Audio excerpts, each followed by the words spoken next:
Hey everyone, Cassius here, welcoming you back to the Shakespeare Minute. As promised, October is a month of villainy. I will be counting down Shakespeare's 31 most villainous characters, starting today with villain number 31, Iachimo from Cymbeline.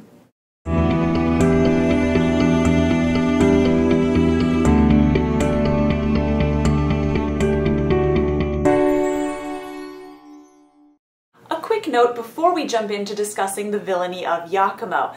A lot of people ask me, why is Shakespeare the most well-known author from this time period? There are other playwrights, like Marlowe, Kidd, Johnson. Why is it that Shakespeare is the one that people really kept in the public eye? Why is Shakespeare the one that we read all the time? Not that the others are gone, of course, but why is Shakespeare so much bigger than the others? And I don't know the answer to this. That's kind of beyond the scope of what I know. But when I look at Shakespeare's villains, I think that an answer can be found here, at least part of an answer, because Shakespeare moves so far past the typical kinds of villains that other people are using. There were a lot of archetypes in medieval playwriting. Characters wouldn't really be individualized in the way that we expect characters to be now. And I think that Shakespeare is the person who moves the most effectively and the furthest from these archetypes. And in villains, who are typically not the people from whose perspective we're seeing the play's action, it's easier to lapse a little further back into the typified, the tyrant, the killer, the whatever, as opposed to what Shakespeare does, which is really create these wonderful individual creations for his villains, and I think that those really do set him apart from the others. Even my favorite play in the world, The Spanish Tragedy, okay, it's not literally my favorite, but I love it a lot. The villain in that, Lorenzo, is a wonderful villain, and in terms of the plot, he's very brilliant, but he's not individualized, certainly, in the ways that Shakespeare's characters really are. They're each their own. But of course, let's jump in and take a peek at some villainy. With today's least villainous villain, I will be covering villain 31, Iachimo.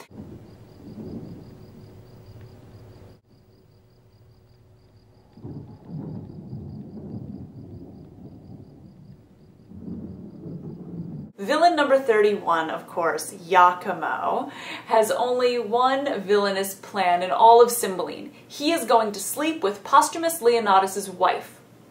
Iachimo meets Posthumus when they are together in Italy, and Iachimo immediately says to Posthumus, "You think your wife is so great? Trust me. Women aren't that great, not even your wife. I bet you that I can sleep with her." Posthumus, with quite the axe to grind, agrees to the bet, and Iachimo is off.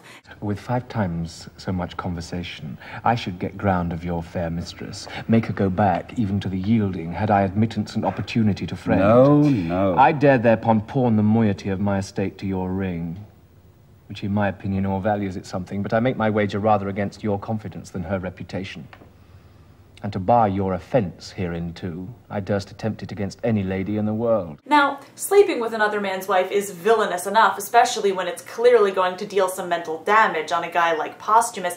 But what's most interesting about this is that obviously Iachimo is going to fail. We know that Imogen, Posthumus' wife, is a wonderful, brilliant princess, and there's just no way that she's going to sleep with this slimy scuzzball. Of course, she doesn't fall for his charms, and Iachimo is relegated to having to lie about this. He steals a bracelet from her arm, and while she's asleep, he even looks at her body so that he can get proof that he's seen it, and this, of course, drives Posthumus quite crazy, leading to many other plot points which I will not unfold, A, for spoilers, and B, because we don't have all day, and Cymbeline is a crazy play with more plot than you could possibly go through on a Shakespeare Minute. At any rate, Iachimo is just kind of a garden variety jerk, which is why he's not higher up on this list. His crimes are basically theft, mental manipulation, and lust. And beyond that, he isn't really trying to hurt anybody. He's just a misogynist. His motivation? Misogyny. His crimes? Petty. And, of course, he does feel bad about it afterwards when it is revealed that his actions have had a few more consequences than he thought would arise. So for that reason, he is pretty low on this list of villains. Trust me, the next 30 villains are going to be quite a bit more hardcore, but Iachimo is a good place to start for October. By the time we get to Halloween, we will have gone through some pretty hardcore stuff. Stay tuned for some more villains here for the October theme month of the Shakespeare Minute. Till tomorrow, I'm Cassius. Think of the world.